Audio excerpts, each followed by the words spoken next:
Vamos conversar, né, com o nosso bate-papo. Adoro, né, receber convidados, principalmente trazer temas importantíssimos aí para ajudar a nossa população. Gente, hoje eu recebo aqui a minha convidada especial é a Graziele Brandalize. Ela é psicóloga, especialista em saúde mental e pós-graduanda em dependência química. E o assunto de hoje é sério, é justamente esse. Dependência química. Primeiro quero desejar boas-vindas, primeira vez no Partilhar, né, Graziele? Então, seja bem-vinda à nossa casa, ao nosso cantinho, seja bem-vinda também à casa dos nossos telespectadores. Bom dia. Bom dia, Kézia, é um prazer estar aqui, obrigada. Que bom. Dependência química, gente, quando a Graziele chegou aqui, e aí rapidinho, né, antes de voltar para o ar, a gente já estava trocando uma ideia aqui a respeito do assunto. Então, primeiro, para a gente entender melhor, que é dependência química? A dependência química, ela está aliada somente ao uso de drogas, Graziele, ou não? Então, Kézia, a dependência química, ela é uma compulsão, né? É considerado, sim, uma doença. É aquele consumo sem controle.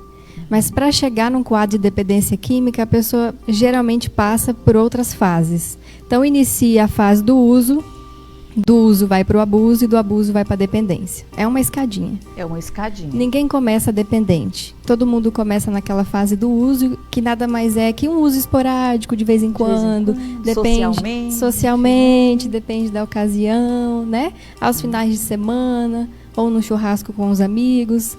Nessa fase, a pessoa ainda tem controle sobre a vida dela. Depois do uso, a pessoa começa a fazer o abuso mesmo da substância. Que é o quê? Quando começa a trazer prejuízos já para a vida da pessoa, seja social, familiar, financeiro, começa a faltar com compromissos, perde, né, oportunidades, discussões familiares e gasta muito dinheiro também comprando a substância. Então, depois do abuso vem a dependência, que é esse quadro de consumo sem controle. A pessoa passa a consumir todos os dias, em grande quantidade, já não tem mais controle.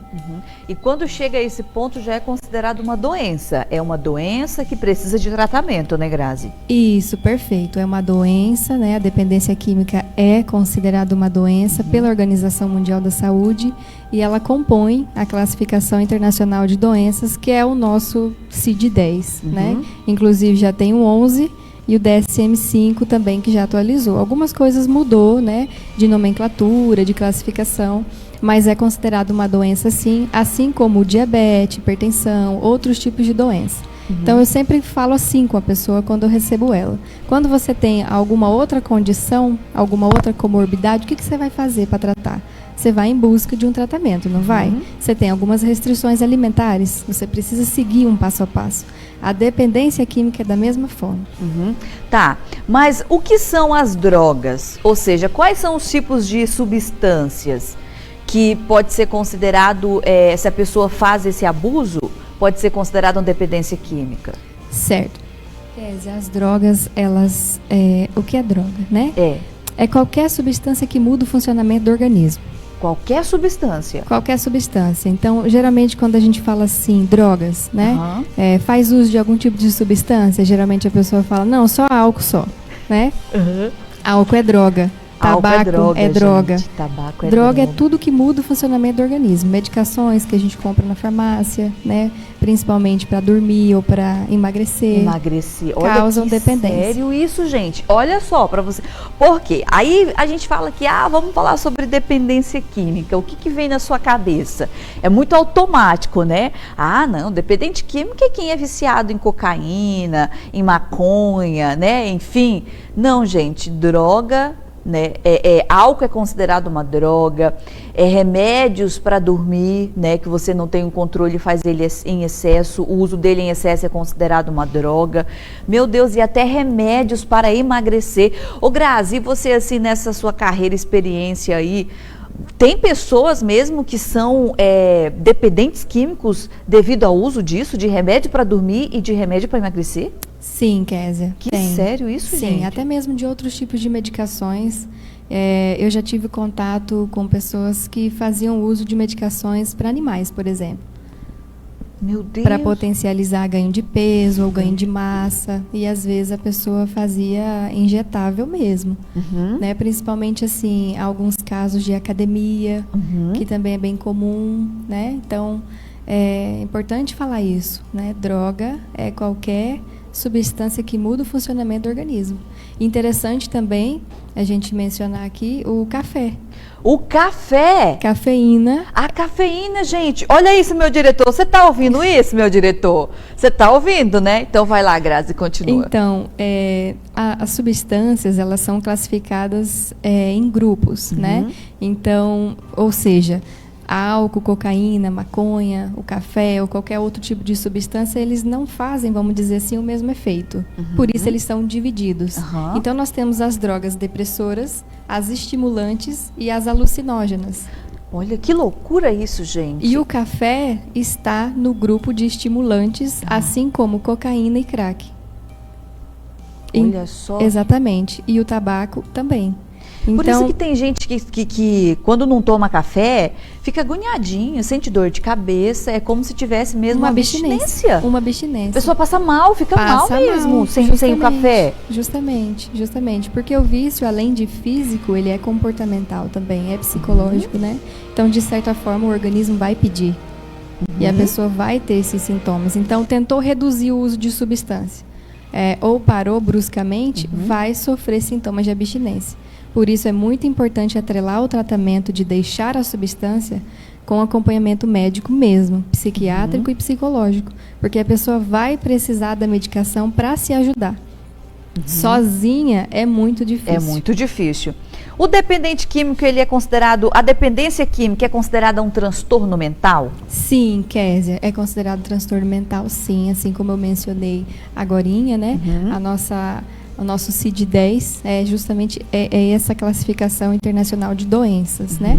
Todo mundo que sofre de alguma patologia, vamos dizer assim, de alguma doença, tem aquele CIDzinho, né? Quando você recebe um atestado de saúde ou alguma coisa que você esteja passando, uma gripe, por exemplo, você vai ter o seu código, né? E o uso de substância não é diferente. Então, cada substância tem o seu código. Maconha tem o seu código, álcool, o uso de opioides, por exemplo, de cocaína. Cada um vai ter o seu código na classificação internacional de doenças, que é o CID-10. Então, dependência química é sim considerado um transtorno mental, uma doença que requer tratamento. E é crônico, não tem cura. E é crônico. Então, gente, porque a gente está falando aqui, né, da dependência química, e a gente sabe que o Brasil, né, o brasileiro consome muito café, o brasileiro gosta de uma cervejinha gelada, né? Então, ou seja, tudo aquilo que é em excesso não é bom, né? Tem que ter um controle, isso faz mal. Olha só que interessante. Por que as pessoas viciam? Porque assim, quando você vê uma pessoa nessa situação mesmo de dependente químico, né, com essa doença, que é uma doença, a gente fica se perguntando, meu Deus, mas o que levou essa pessoa a chegar a esse ponto? E que tipo de sensação que essa pessoa tem para chegar a esse ponto de depender daquele tipo de substância? Kézia, nós temos algumas respostas para essa pergunta, né? O que eu consigo identificar, assim, quando você pergunta isso, é o grau de dependência que causa a nível cerebral. Então, por exemplo, por que a gente se torna viciado em alguma coisa? Porque a substância causa prazer. Então, assim, é um prazer momentâneo, passa. Por isso eu preciso de doses cada vez maiores para obter o efeito desejado. Então, assim, a neurociência traz hoje, a gente já tem estudos, né, que trazem isso. Quando você usa algum tipo de substância, o sistema de recompensa é acionado no cérebro. E aí, isso causa prazer, assim como se alimentar e assim como se relacionar sexualmente. Exatamente. O sexo, a alimentação e o uso de substância acionam o mesmo sistema de recompensa a nível cerebral. Então, assim, é prazeroso. Né? Por isso que muitas vezes eu escuto assim, Grazi, mas a substância não é ruim. Realmente, ela não é ruim, porque se fosse ruim, ninguém usava. Ninguém se tornava... Certo? Então, causa esse prazer momentâneo e essa devastação a longo prazo. Porque a pessoa, ela começa, né, ali com um pouquinho, né? Primeiro ela vai tomando um pouquinho, e cada vez mais ela sente essa necessidade de aumentar a dose, de tomar mais, de fumar mais, e enfim, e aí chega a esse ponto de dependência mesmo. Ou seja, a pessoa só consegue viver, né, se usar, se fazer o uso daquele tipo de substância. Perfeito. Fica escravo mesmo da substância, né? Vive em prol da substância. E aí deixa todas as atividades que gostava, né? Que sentia prazer, desinteresse total, já se isola, né? Não se relaciona. Aquele almoço de família, né? Aqueles momentos, a pessoa nunca está presente. Ou seja, vai passar a vida em prol da substância mesmo. Características de um dependente químico. Grazi, quais são as características de um dependente químico? Então, Kézia, vamos falar, né, dos critérios diagnósticos, como identificar, né, um dependente. Geralmente, quando as pessoas vêm, elas se perguntam, como é que eu sei que eu sou um dependente? Né? A minha família fala, eu já ouvi de algumas pessoas. Ainda não, geralmente a pessoa não aceita, depende da fase que ela tiver, né, do estágio motivacional que a gente chama, que nós também temos estágio de motivação para mudança, dentro da dependência química. Então depende do estágio que a pessoa está. Mas basicamente os sintomas eles são assim: forte desejo para consumir a substância, então essa pessoa fica com muita fissura mesmo, não consegue controlar. Dificuldade de controlar esse comportamento, então assim, antes tinha hora para começar, hora para terminar, conseguia assim, não, é só um copo, não, é só uma quantidade.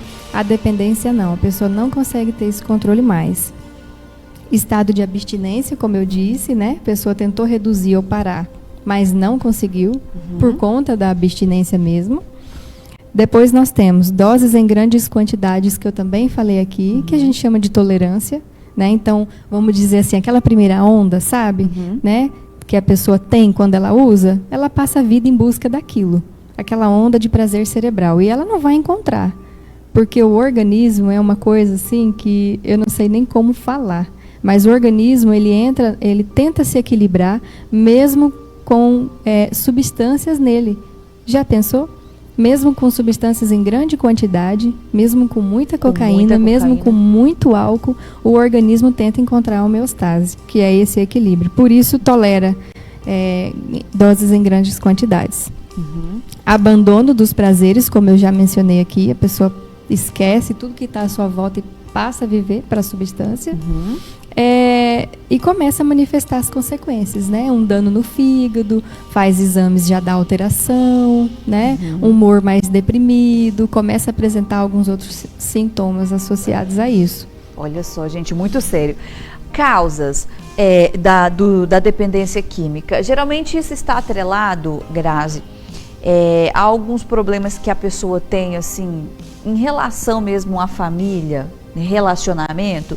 Por que vira um dependente químico? Porque às vezes sofre uma decepção na vida, ou porque às vezes ficou desempregado, ou não é feliz com alguma coisa, e aí começa por aí. Você acha que isso é uma brecha para uma pessoa se tornar um dependente químico? Sim, com certeza, Kézia. Esses fatores a gente tem que levar em consideração, né? Quando a gente recebe uma pessoa que faz uso de substância, a gente precisa preencher a anamnese, né? A história clínica, os dados, o que foi que trouxe a pessoa até você. Então, tudo isso que você está falando é excelente. É isso mesmo, né? Geralmente tem traumas associados, né?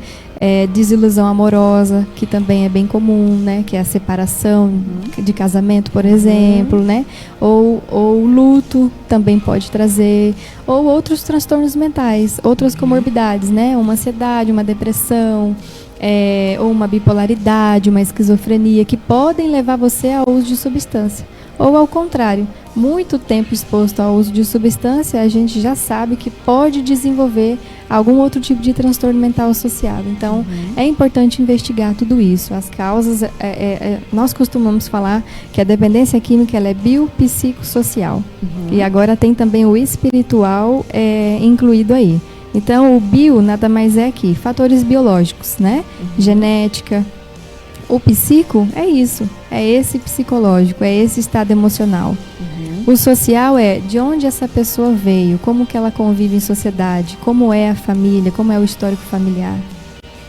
Tudo tem que ser levado em consideração. Tudo tem que ser levado em consideração. É muito comum o uso de substância vir na adolescência E eu escuto também, assim, bastante de pessoas já, assim, numa fase de terceira idade mesmo, né? Idosos, por exemplo, que eles falam assim, não, nós começamos em casa.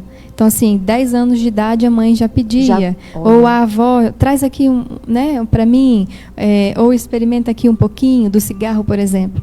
Então, eu diria assim que é muita porcentagem, né? Não consigo mensurar se é 90%, se é 95%, mas uma grande parte do uso vem da própria família. Da própria família ali, do convívio, né? Do convívio, isso.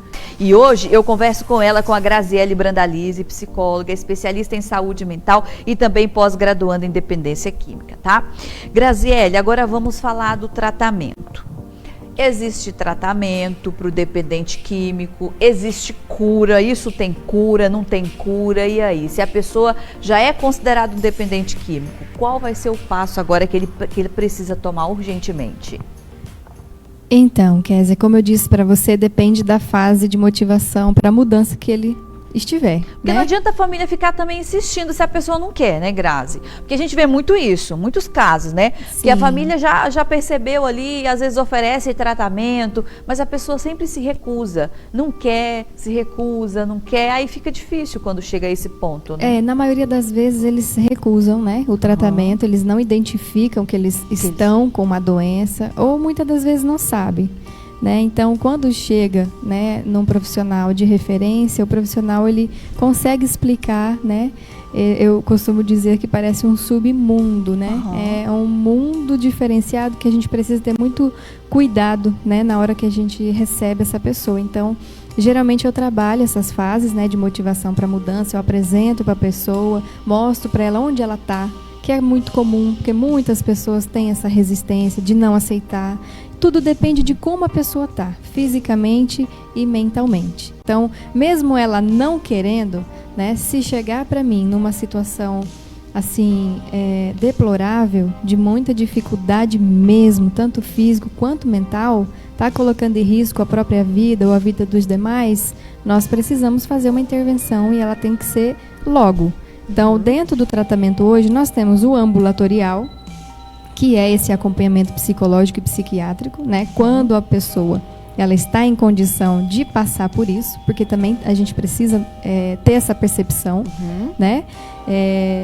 Quando ela não está, vamos dizer assim, fechando os critérios para esse tratamento ambulatorial, é necessário encaminhar para uma comunidade terapêutica, por exemplo, para uma clínica, tudo depende dos sintomas que a pessoa vai apresentar. Então, mesmo se ela não quiser, mas estiver numa situação muito difícil, a família pode estar fazendo esse pedido desse tratamento involuntário. É como se a pessoa não respondesse mais por si, porque quem está no comando são as drogas. Então, alguém precisa ser o cérebro dessa pessoa, vamos dizer assim. Então, é uma medida de salvamento, é um ato de amor. Né? Muitas das vezes eu ouço assim, mas tratamento forçado não funciona. A pessoa ela tem que querer. Concordo. Mas tratamento involuntário e até às vezes compulsório, né, que já é com intermediação do Ministério Público, por exemplo, da Justiça, salva vidas. Eu acredito nisso. É verdade. O Grazi, quando fala assim do tratamento, geralmente no tratamento tira tudo, né? Por isso que tem abstinência. Vamos supor, a pessoa bebe, então lá no tratamento não vai beber mais. Esse tratamento ele funciona dessa forma ou a pessoa, você bebia todo dia ou você bebia todo final de semana. Agora você vai beber de 15 em 15 dias. Ou seja, e diminuindo essa substância no paciente. É assim que funciona ou não? E por que tira tudo? Não é assim. É assim, eu acredito, né, assim como o Ronaldo Laranjeiras, o nosso mestre referência no Brasil hoje, né, que quando você inicia um tratamento, você precisa iniciar, vamos dizer assim, com o pé direito. Então, não dá para você manter, né, essa substância, embora algumas pessoas fazem isso, mas é uma maneira de enganar o próprio cérebro, né? Eu vou diminuir aqui, não vou beber muito não, vou beber só um pouquinho. Só um pouquinho, Então, quem tem essa doença, quem fecha critérios, não tem controle. Então, não adianta tentar se enganar. Não vai funcionar. Então, assim, quando vem para o tratamento, a gente já vem com o pé direito. Às vezes a pessoa ainda está em uso de substância, mas ela vai precisar se conscientizar de muitas coisas. Então, também, muitas das vezes, quando chega, não dá para querer cobrar muita coisa. Agora, o que eu prezo muito é inicia o tratamento psiquiátrico com o uso de medicação para te ajudar na abstinência. Aí corta-se tudo. O ideal é isso, né? Iniciar o tratamento e parar de uma vez por todas a consumir a substância com acompanhamento médico e psicológico. Tá. Eu não vou dizer assim, né, o uso de drogas que seria a cocaína, né, maconha, porque isso geralmente, meu amigo, não tem que usar nem muito e nem pouco. Mas vamos lá. Cerveja, café, né, que é uma das bebidas que o brasileiro mais toma hoje em dia.